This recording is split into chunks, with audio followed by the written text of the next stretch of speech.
저 노파는 정말 귀찮기만 해.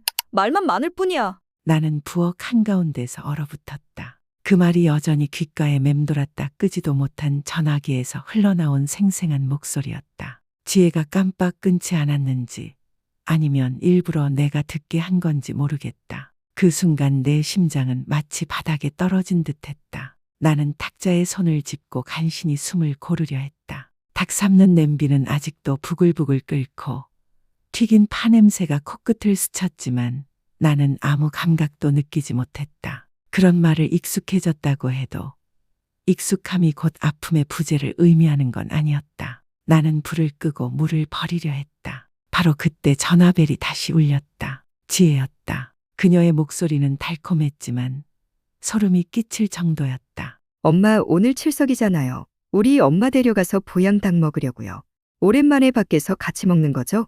엄마 일찍 준비해 주세요. 남편이 차 몰고 데리러 갈게요. 그 말을 듣는 순간 내 가슴은 차갑게 얼어붙었다. 단 몇 분 전만 해도 말 많은 노파라고 부르던 목소리가 이제는 아무 일 없었다는 듯 나를 초대하고 있었다. 어떻게 반응해야 할까? 나는 그냥 대답했다. 네, 준비할게요. 기쁘지도 화나지도 않았다. 단지 공허했다. 전화를 끊자 나는 한참 동안 그 반쯤 어두운 부엌에 홀로 서 있었다. 밖은 벌써 해가 누렇게 저물기 시작했다. 나는 조용히 앞치마를 벗어 정리한 뒤 의자 위에 올려놓았다. 옷장을 열었다. 비닐에 쌓인 보라색 원피스. 생일에 지혜가 사준 선물 며느리 시절의 선물은 여전히 오래된 향기를 간직하고 있었다. 그땐 나도 귀엽다고 했고 차도 따라주고 두 손을 모아 엄마라고 부르며 정성스럽게 대해 주었었다. 그런데 시간이 흘러 그 입에서는 이제 가슴을 찌르는 말만 나왔다. 나는 그 원피스를 입었다. 허리 양쪽의 주름을 부드럽게 다듬었다. 그리고 거울 앞에 앉아 입술에 립스틱을 조금 발랐다. 손이 떨렸지만 한 줄로 곱게 그리려 애썼다. 현관 앞마당에 발을 내딛는 순간 나는 멈칫했다. 손에 낮은 굽의 플랫 슈즈를 들고 나는 익숙한 벤치에 앉았다. 머리 위 로컷빛의 백일홍 나무가 다시 꽃을 맺었는데 마치 내가 작년 이맘때 여기에 앉아 아이들이 오기를 기다렸지만 결국 아무도 오지 않았던 그때처럼 말이다. 바람이 살랑 불었다. 누렇게 시든 잎 하나가 빙글빙글 도는 듯 떨어져 마당에 내려앉았다. 나는 그것을 주워 반드시 펴서 작은 수첩 맨 마지막 페이지에 끼웠다. 마치 내가 한때 희망했던 증거를 간직하는 것처럼. 나는 지금 식사를 기다리는 걸까? 아니면 또다시 실망할 걸 기다리고 있는 걸까? 하지만 이미 옷을 바꿨고 립스틱도 발랐고 희망을 품었으니 그냥 앉아서 기다리는 수밖에 없었다.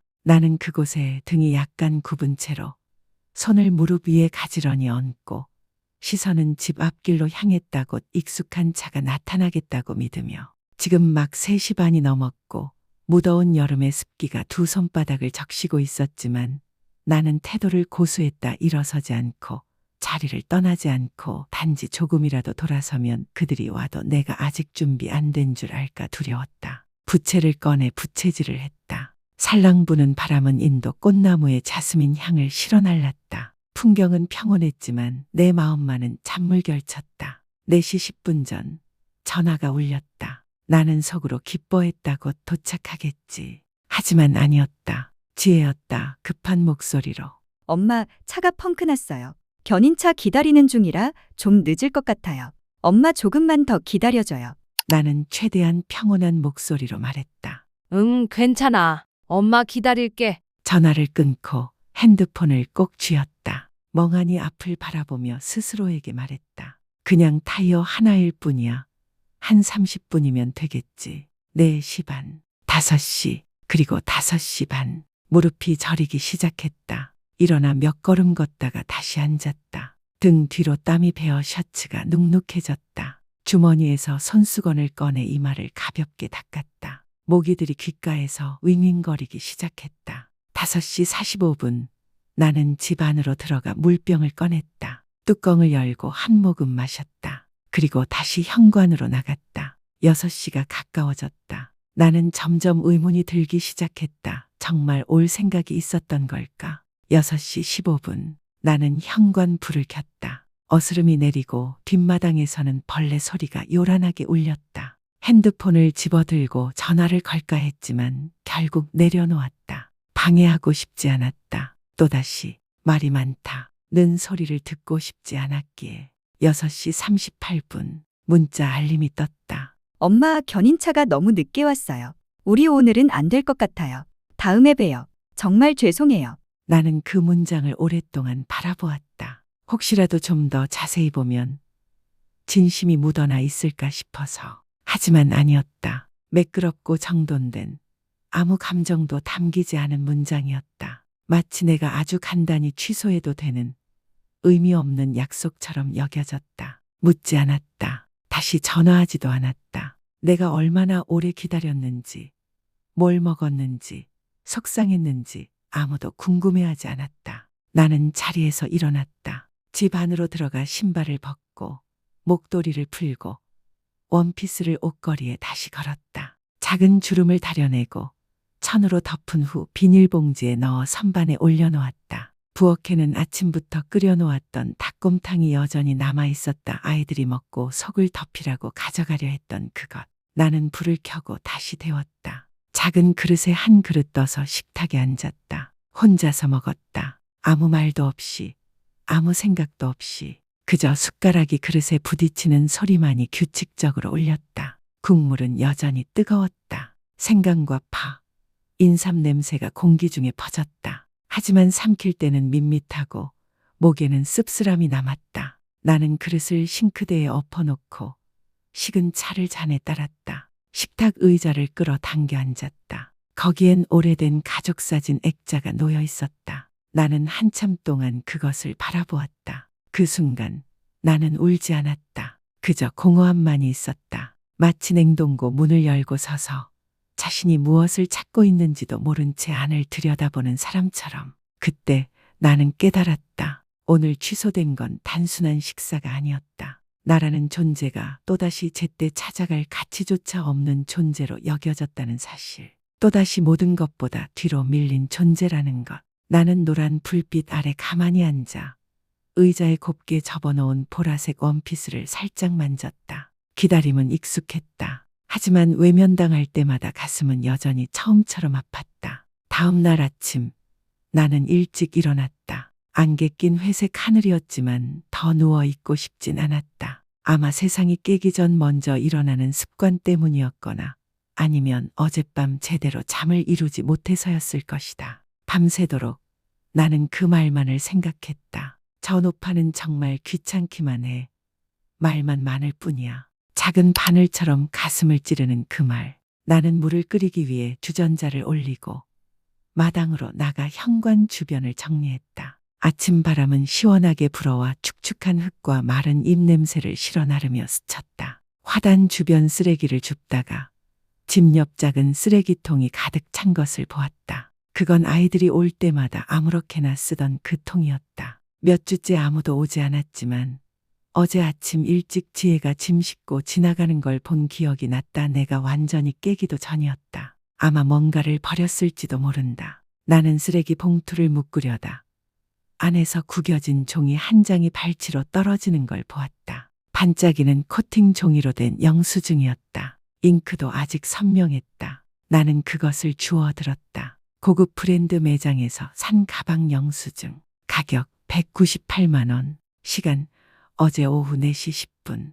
나는 멍해졌다. 어제 정확히 4시 10분. 나는 현관에서 차를 기다리고 있었다. 그 시간에 지혜는 타이어가 펑크나서 견인차를 기다린다고 전화했다. 그럼 이게 무슨 뜻이지? 나는 손에 든 영수증을 바라보며 살짝 떨었다. 분노 때문이 아니라 등줄기가 서늘해서였다. 누군가 내 믿음을 완전히 앗아간 듯한 기분. 어제 들었던 다정한 말들이 하나하나 가시가 되어 되돌아왔다. 나는 울지 않았다. 그저 마음속이 비어갔다. 나는 영수증을 접어 외투 주머니에 넣고 집 안으로 들어갔다. 뜨거운 차를 내렸다. 하지만 손이 떨려 접시에 조금 흘리고 말았다. 나는 차잔을 내려놓고 핸드폰을 열었다. 소셜미디어 아이콘을 누르는 순간 심장이 조금 빠르게 뛰었다. 지혜의 개인 페이지가 그대로 떠올랐다. 그리고 타임라인 맨 위에는 마치 뺨을 세게 맞은 듯한 사진이 떠 있었다.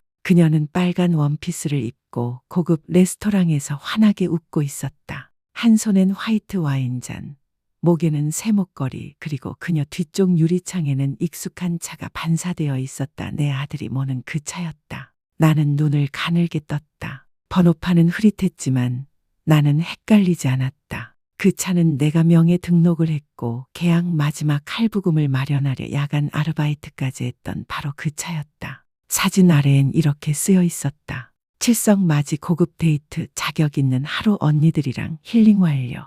그 어디에도 내 이야기는 없었다. 약속도 전화도 몇 시간 전에 초대도 언급되지 않았다. 나는 그 사진을 한참 동안 바라보았다. 혹시라도 유심히 보면 진심이 담긴 표정의 그림자라도 보일까 싶어서. 하지만 아니었다. 사진 속 모든 것은 완벽했고 반짝거렸으며 매끈했다. 마치 누군가 내 존재 자체를 아주 깔끔하게 지워버린 듯이. 나는 핸드폰을 껐다. 손수건을 접고 외투를 걸쳤다. 더는 가만히 있을 수 없었다. 확인해야만 했다. 나는 더는 이런 모호하고 흐릿한 상처 속에서 살고 싶지 않았다. 나는 버스 정류장으로 향했고 영동다리 근처 수리소로 가는 일은 버스를 탔다. 거기엔 동철 아저씨가 있었다. 남편의 옛 친구.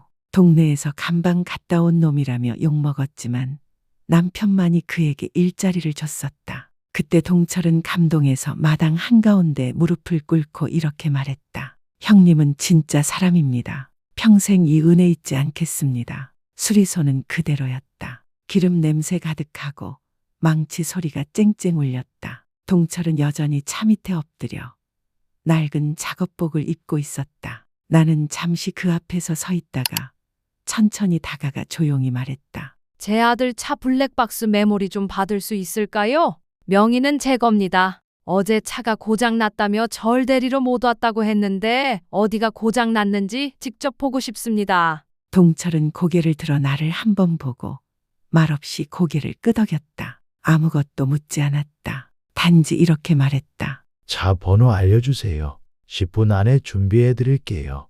15분 후 나는 손에 작은 메모리 카드를 쥐고 있었다. 그것을 외투 주머니에 넣었다. 집에 도착해서 나는 그것을 식탁 위에 올려두었다. 바로 열진 않았다. 다시 차를 한 주전자 끓였다. 그리고 벽에 걸린 가족사진 액자 위로 비치는 햇살을 가만히 바라보았다. 더는 추측할 필요도 없었다. 진실은 이미 내 손 안에 있었다. 그리고 이번엔 나는 가만히 있지 않을 것이다. 나는 메모리 카드를 그날 밤 내내 열지 않았다. 망설여서가 아니라 스스로가 충분히 침착해지기를 원했기 때문이다. 맞서 싸우기 위해서가 아니라 진실이 너무 적나라해서 무너지지 않기 위해서였다. 다음 날 아침 나는 내 아들 석호에게 전화를 걸었다. 주말에 잠깐 집에 와라. 엄마가 할 얘기가 있다. 그는 늘 그렇듯 감정 없는 목소리로 대답했다. 네, 지혜도 같이 가요, 엄마.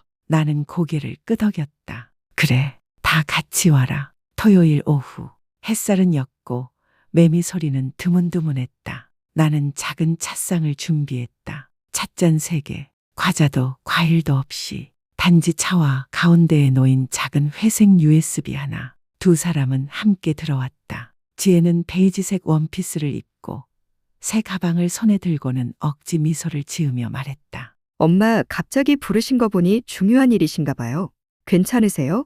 나는 바로 대답하지 않았다. 둘 다 자리에 앉기를 기다렸다가 옆에 미리 놓아둔 노트북을 열었다. USB를 꽂았다. 화면에는 블랙박스 영상이 재생되었다. 레스토랑 근처 주차장으로 차가 진입하는 장면이 선명하게 찍혀 있었다. 차 안에서 지혜의 웃음소리가 들리고 새로 생긴 갈비집 얘기를 했다. 고장난 타이어 얘기도 견인차 소리도 단 한마디의 미안함도 없었다. 나는 영상을 끝까지 틀고 노트북을 닫았다. 아무 말도 하지 않았다. 단지 벽에 걸린 시계 초침 소리만 유난히 크게 들렸다. 석호는 고개를 숙였지만 나를 보지 않았다. 지혜는 팔짱을 끼고 한숨을 쉬며 말했다. 엄마 블랙박스까지 조사하신 거예요? 이런 작은 일에 너무 과하게 대응하시는 거 아닌가요?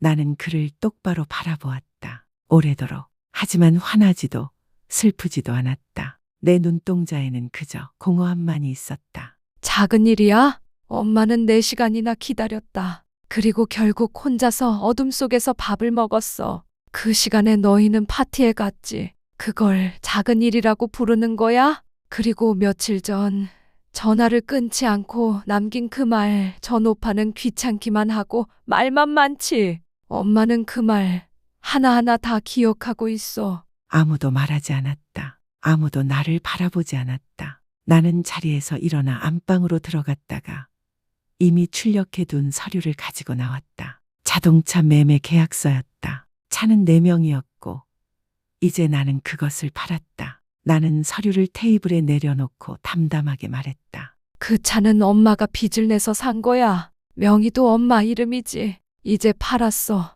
엄마는 한동안 멀리 떠나려고 해. 피하려는 게 아니라 한 번쯤은 엄마 자신을 위해 살고 싶어서. 엄마는 너희를 원망하지 않아. 하지만 더 이상 줄 게 없어. 사랑도, 인내도, 이해도 엄마는 이미 다 내어줬어. 그리고 너희는 그걸 짓밟았지. 엄마는 이제 지쳤어. 석호가 말을 꺼냈다. 어색하게 더듬거리며. 엄마, 우리 그런 뜻 아니었어요. 그냥 그 주는 일이 좀 많았고. 나는 고개를 끄덕였다. 응, 일이 많았겠지. 하지만 그 모든 일 중에 엄마는 우선순위에 없었단 말이야. 이제야 알겠어. 나는 울지 않았다. 그저 자리에서 일어나 찻잔을 정리하고 테이블을 치웠다. 마치 대화가 끝났다는 듯이 지혜는 먼저 일어났다. 조용히. 석호는 내 손을 붙잡았지만 나는 조심스럽게 손을 뺐다. 가렴, 엄마는 배웅하지 않을게.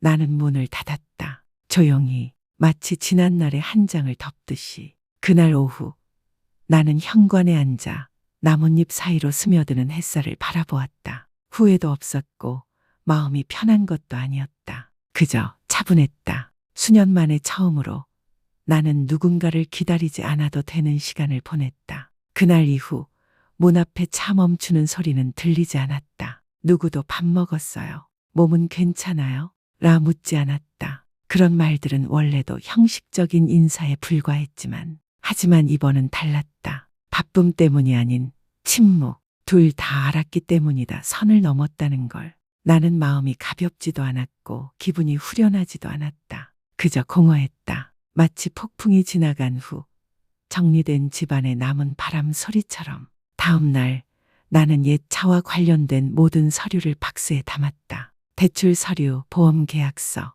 정비 영수증들 모두 한 엄마가 자식들을 위해 애썼던 흔적들이었다. 나는 그 박스를 뒷마당으로 가져가 불태웠다. 종이 타는 냄새, 인쇄 잉크의 냄새, 그리고 아무 조건 없이 베풀었던 세월의 냄새가 함께 타올랐다. 나는 불이 완전히 꺼질 때까지 지켜보았다. 그리고 작은 삽으로 재를 모아 집 뒤에 있는 석류나무 뿌리에 뿌렸다. 그 나무는 지혜가 첫 아이를 낳았을 때 내가 심었던 것이다. 올해는 붉은 꽃이 많이 피었지만 아직 열매는 맺지 못했다. 나는 그 자리에 오래 앉아 있었다. 등은 오래된 벽에 기대고 두 무릎을 껴안은 채 한 마리 길고양이가 조용히 내 앞을 지나갔지만 나를 쳐다보지도 않았다. 그날 밤 나는 이불을 개고 잠자리에 들 준비를 하던 중 대문 밖에서 발소리가 들렸다. 젊은 사람의 발소리가 아니었다. 빠르고 무거운 그런 게 아니라 마치 방해될까봐 조심스럽게 걷는 듯한 가벼운 발걸음이었다.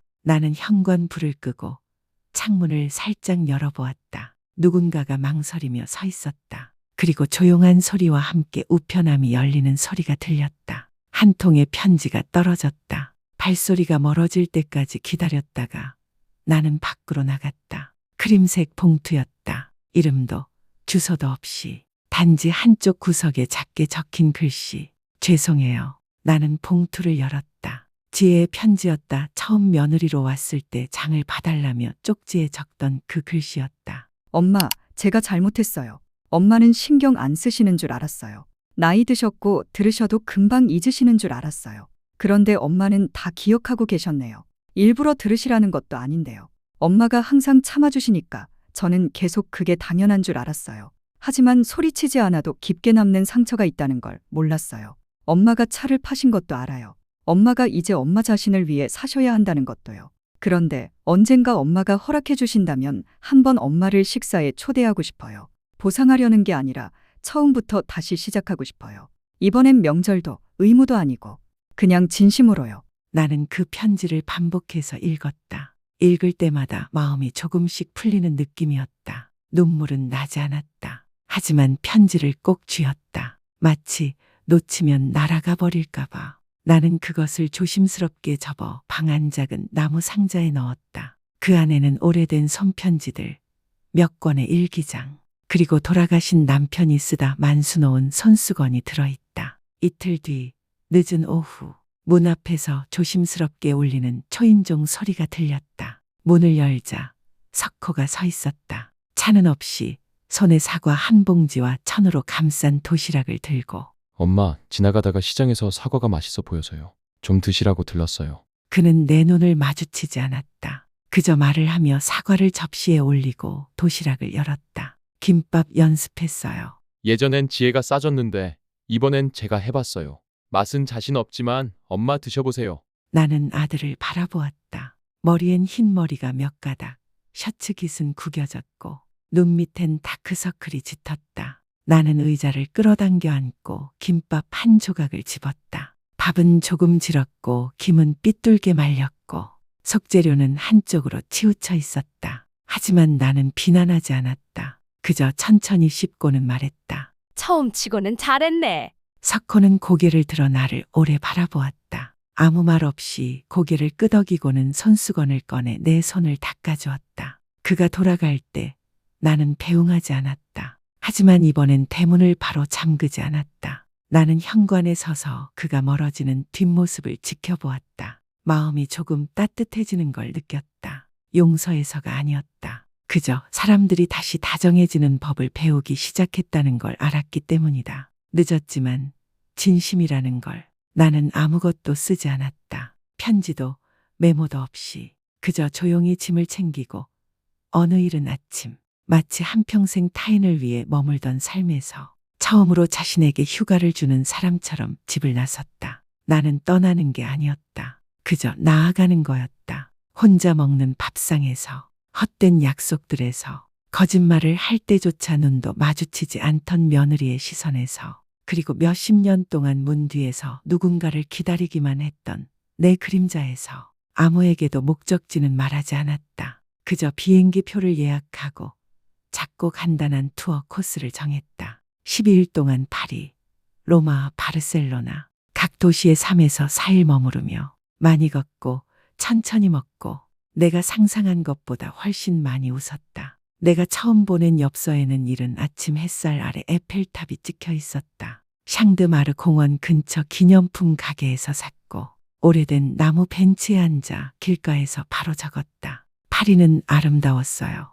햇살은 적당했고 바람은 시원했어요. 엄마는 잘 지내고 있어요. 매일 조금씩 나 자신을 위한 삶을 배우고 있어요. 두 번째 엽서는 피렌체에서 보냈다. 나는 아르노강 옆 작은 카페에 앉아 감초차 한 잔을 천천히 마셨다. 낯선 향이었지만 기분 좋았다. 오랜만에 발 아플 걱정 없이 예쁜 신발을 신었어요. 오랜만에 누군가의 식탁을 차려주는 사람이 아니라 서비스를 받는 손님이 되었어요. 책망도 고생담도 없었다. 그저 한 여자가 다시 기쁨을 배우는 과정을 적은 짧은 문장들이었다. 그리고 그것을 읽는 이라면 자신이 그 마음속에서 어디쯤에 있는 사람인지 스스로 알 수 있을 것이다. 내가 집으로 돌아왔을 때 모든 것은 그대로였다. 낡은 철문은 여전히 삐걱거렸고 집 뒤 석류나무는 여전히 열매를 맺지 않았으며 현관 벽은 여전히 습기에 얼룩져 있었다. 하지만 한 가지는 달라져 있었다.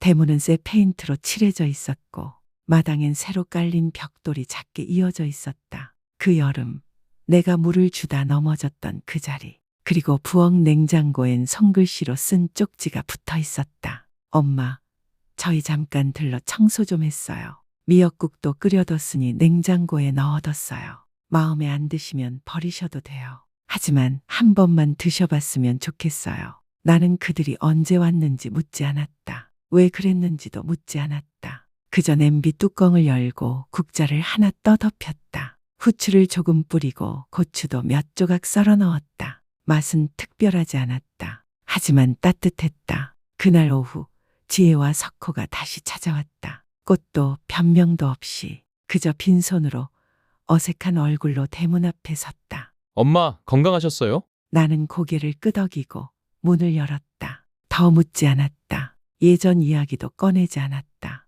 나는 현관에 돗자리를 깔았다. 세 사람은 과일을 깎으며 앉았다. 석양은 낡은 기와지붕 위로 기울었고 참새는 석류나무 아래서 뛰어놀았다. 그리고 그 고요한 순간 속에서 나는 느꼈다. 더는 애써 힘주어 관계를 붙잡을 필요가 없다는 것을. 용서를 말하지 않아도, 사랑을 고백하지 않아도 괜찮다는 것을. 때로는 회복이란 말로 이루어지는 것이 아니라 그저 돌아오는 발걸음에 담겨 있다. 이 이야기가 당신의 마음을 잠시 멈추게 했다면 댓글을 남겨주세요. 길지 않아도 괜찮습니다. 당신의 진심, 한 줄의 느낌, 혹은 오랜만에 불러보고 싶은 이름 하나면 충분합니다. 사랑이 부족한 게 아니라 그 사랑을 꺼낼 이유가 부족했던 것일지도 모르니까요. 그리고 다음 이야기를 놓치고 싶지 않다면 채널 구독을 눌러주세요. 작은 이야기 하나하나가 당신 마음속 큰 울림으로 이어질 수 있도록 이 이야기가 의미 있다고 느껴지셨다면 사랑하는 사람과 공유해주세요. 어쩌면 지금 이 순간 누군가에게도 조용한 귀가의 이유가 되어줄 작은 문장이 필요할지 모릅니다. 끝까지 함께 해주셔서 감사합니다.